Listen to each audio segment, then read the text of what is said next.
दोस्तों, ट्रेडिंग में आपको ये पता होना चाहिए कि कौन सा लेवल इंपॉर्टेंट है और कौन सा लेवल इंपॉर्टेंट नहीं है। अगर आपको ये पता ही नहीं है कि किस लेवल को मार्केट रिस्पेक्ट देगा और किस लेवल को मार्केट ब्रेक करेगा, तो फिर आपको प्रॉफिटेबल ट्रेडर बनने में थोड़ा सा और टाइम लग सकता है। लेकिन डोंट वरी दोस्तों, आज हम इस वीडियो में कंप्लीटली एक्सप्लेन करेंगे कि कौन सा लेवल इंपॉर्टेंट है और कौन सा लेवल इंपॉर्टेंट नहीं है। शुरुआत हम डाउन ट्रेंड से करेंगे।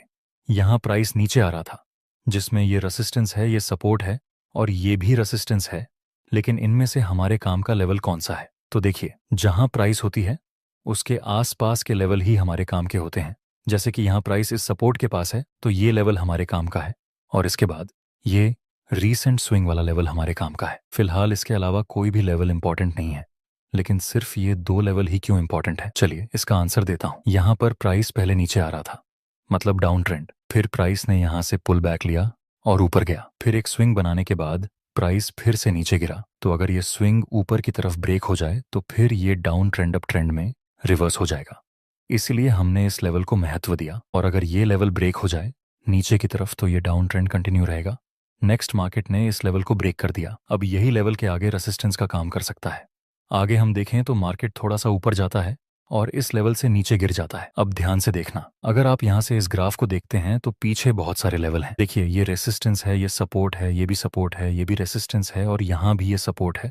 क्या ये सभी लेवल इंपॉर्टेंट हैं? बिल्कुल भी नहीं। जैसा कि आपने अभी अभी सीखा, प्राइस यहाँ पर है तो ये जहां से प्राइस नीचे आया वह लेवल हमारे काम का है, और जहां से प्राइस अभी अभी ऊपर गया वो लेवल हमारे काम का है। अगर ये लेवल ब्रेक हो जाए तो ये डाउन ट्रेंड कंटिन्यू रहेगा, और अगर ये लेवल ब्रेक हो जाए ऊपर की तरफ तो मार्केट डाउन ट्रेंड से अप ट्रेंड में रिवर्स हो जाएगा। नेक्स्ट मार्केट ने इस नीचे वाले लेवल को ब्रेक कर दिया और फिर आगे हम देखें तो मार्केट बहुत ही ज्यादा ऊपर चला जाता है। दोस्तों, क्या अब यहाँ अप ट्रेंड की शुरुआत हो चुकी है? नहीं, अभी भी ये डाउन ट्रेंड ही है। देखिए, यहाँ तक प्राइस लोअर लो और लोअर हाई के स्ट्रक्चर में नीचे आ रहा था।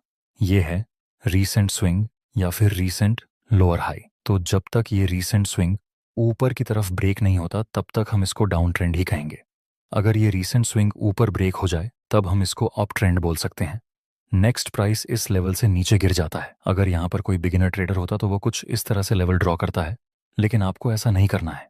आपको स्मार्टली काम करना है। देखिए, डाउन ट्रेंड में प्राइस इस तरह से लोअर लो और लोअर हाई के स्ट्रक्चर में नीचे आती है। सपोज की अभी प्राइस यहाँ पर है तो ये हाई है और ये लोअर हाई है। बस ये दो लेवल ही हमारे काम के हैं। बाकी इनमें से ये सब लेवल हमारे कोई काम के नहीं हैं। अगर इसमें कोई ट्रेंड लाइन होगी तो ट्रेंड लाइन का लेवल भी महत्व बताएगा। चलिए एक अप ट्रेंड का एग्जांपल देखते हैं। प्राइस अप ट्रेंड में मूवमेंट करती है, हायर हाई और हायर लो की फॉर्मेशन में। अब सपोज की प्राइस यहाँ पर है तो ये हायर हाई का लेवल हमारे काम का है और ये हायर लो का लेवल हमारे काम का है। फिलहाल के लिए नीचे के ये सब लेवल का महत्व ज्यादा नहीं रहेगा। एग्जाम्पल के लिए, शुरुआत में प्राइस यहाँ ऊपर जा रहा था और ये अप ट्रेंड भी है। उसके बाद प्राइस थोड़ा सा नीचे आता है और फिर से ऊपर जाने की कोशिश करता है। ये हायर हाई और ये हायर लो, बस ये दो लेवल हमारे काम के हैं। अगर प्राइस इस लेवल को ऊपर की तरफ ब्रेक कर दे तो ये ट्रेंड कंटिन्यू रहेगा, और अगर ये हायर लो ब्रेक हो जाए तो डाउन ट्रेंड की शुरुआत होगी। नेक्स्ट मार्केट ऊपर चला जाता है और फिर से नीचे गिरता है, जिसके बाद प्राइस फिर एक बार ऊपर जाने की कोशिश करता है। अब हमारे पास एक नया हायर हाई और हायर लो है, जिसको हम ऐसे इंपॉर्टेंट लेवल ड्रॉ कर देंगे। उसके बाद प्राइस तेजी से ऊपर चला जाता है और बाद में थोड़ा करेक्शन करता है। दोस्तों, आप बताइए प्राइस अभी कहाँ पर है? यहाँ पर कौन सा एरिया है जहाँ से प्राइस अभी अभी ऊपर गया है? ये एरिया। तो ये लेवल हमारे लिए रीसेंट स्विंग का काम करेगा। अगर प्राइस में इस लेवल को नीचे की तरफ ब्रेक कर दिया तो आगे डाउन ट्रेंड की शुरुआत हो सकती है। नेक्स्ट प्राइस इस लेवल को ब्रेक कर देता है नीचे की तरफ और प्राइस नीचे गिरा, बाद में ये लेवल भी ब्रेक हो गया। इसलिए अब ये अप ट्रेंड डाउन ट्रेंड में रिवर्स हो चुका है।